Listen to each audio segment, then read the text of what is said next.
once nasa gilid tayo or nasa stoplight, within 3 to 5 seconds na naka-idle tayo is usual mamamatay yung makina for better fuel efficiency. And bis na natin yung throttle, aato na siya ulit. So hindi mo na kailangan mag-start. On the technical side naman po, sa NMAX, meron siyang wide connect.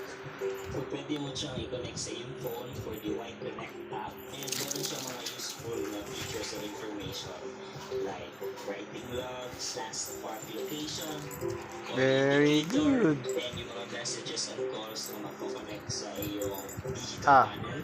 Meron din naman ito sa Honda na Jump. Honda Road Sync. Unfortunately, hindi ko pa confirm kung available ito sa TCX 160.